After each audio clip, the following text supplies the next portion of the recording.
feraient-elles passer leurs profits avant les vies de leurs consommateurs?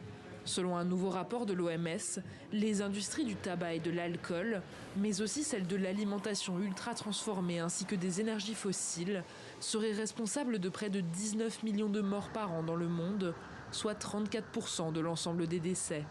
7 000 personnes par jour, 2 700 000 personnes par an.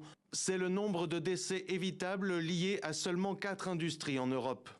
Parmi les secteurs visés, celui des combustibles. À l'échelle planétaire, la pollution de l'air liée à l'utilisation du charbon, du pétrole et du gaz serait à elle seule responsable de plus de 5 millions de décès par an. Une très grande proportion, presque 100% de la population mondiale, respire encore un air qui dépasse les normes recommandées par l'Organisation mondiale de la santé.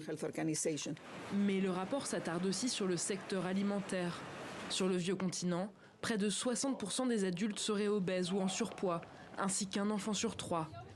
Et d'après des données datées de 2017, un décès sur 5 serait imputable à une mauvaise alimentation.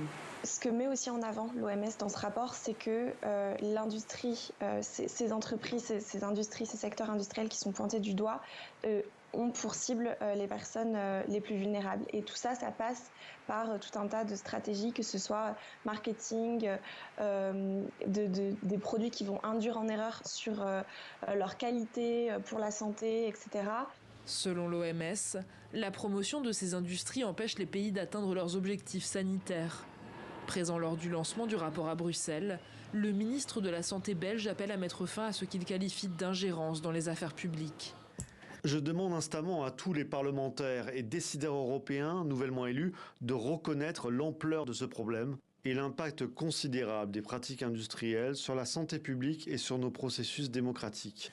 Pour lutter contre les géants de l'industrie, l'ONU propose plusieurs pistes d'action et cite en exemple la mise en place de législation sur la taxation des boissons sucrées.